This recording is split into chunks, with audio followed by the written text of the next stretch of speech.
Hola chicos, welcome to Spanish with Seba. Today we're going to discuss the comparisons. We're going to compare the comparisons in English and in Spanish. There are some similarities and some differences as well. So let's take a look at it. So we have here the first sentence. La naranja es más dulce que el limón. The orange is sweeter than the lemon. We have here el limón es menos dulce que la naranja. The lemon is less sweet than the orange. And then you have the third one. Para comer, la naranja es mejor. Just for simple eating, the orange is better. So let's learn how they work in Spanish and how they're similar or different from the comparisons in English. So you have here a sentence.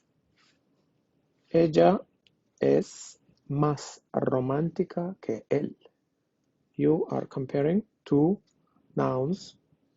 You have two pineapples. And you're comparing them. And you say that ella es más romántica que él. She is more romantic than he is. So let's first see how the comparisons work in English. You have two nouns and then you compare them. And for the nouns that have one syllable, you just add er and you say taller because tall has only one syllable. Short, and you add er because it has short has one syllable. And then you have romantic and it has three syllables, so you add the word more in order to compare, or less. So in Spanish, it will work with the words más or menos. And then más has to have the accent mark. If you do not put it, it will be another word, which means but. B-U-T. All right, so let's see some adjectives in Spanish.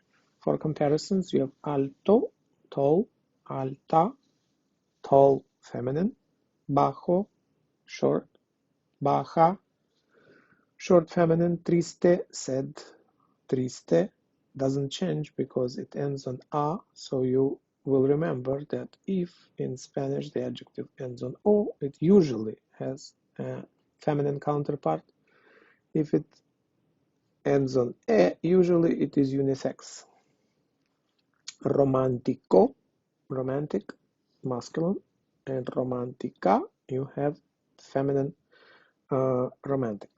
So you have here, el señor Piña es más triste que la señora Piña. Mr. Pineapple is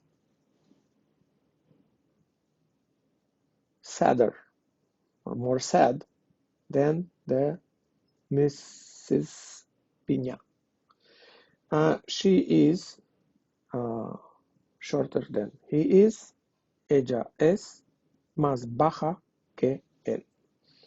And then we have here, él es más alto que ella. He is taller than she is. So you remember you will use menos or más. All right, so we have here the comparisons, and you will use the words más or menos. Then you will use the adjective, noun, or the adverb, and then you will use the word que. Those are the ingredients. So I have here, yo soy más alto que tú. I am taller than you are. Ella tiene más amigos que yo. She has more friends than I do. Yo soy menos rápido que un leopardo. I'm less speedy than a leopard. I'm slower than a leopard. I'm less fast, so in Spanish instead of I'm slower. So these comparatives, just like in English, will be irregular. In English, you don't say I'm gooder than someone, you say better. You don't say better, you say worse.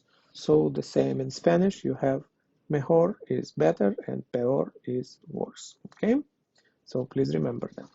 Those are the exceptions of the comparatives. All right, so we have here the irregular comparisons.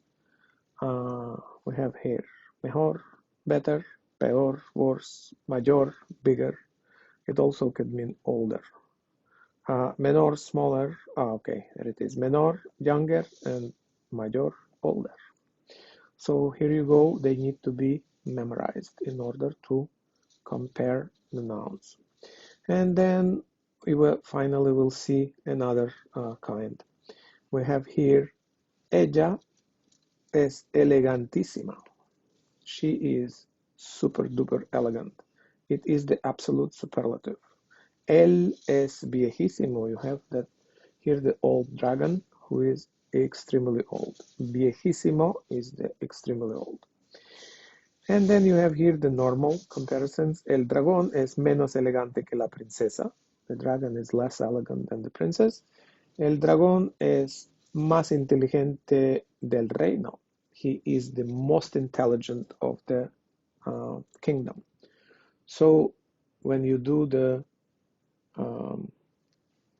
best in English, you use the definite article and then you use the word best. So in Spanish, you use the word más, as in more, and you use the definite article el as well. La princesa es menos inteligente que el dragón.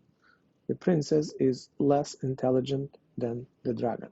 In this case, you do not use the definite article because she's just less elegant than him. She's not the least intelligent. Yeah? I hope this lesson was useful. I hope you learned how to use the comparisons. I hope you learned the differences between the English and Spanish comparisons.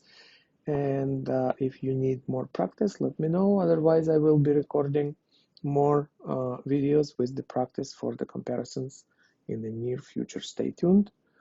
Thank you for watching. Ciao, pescado.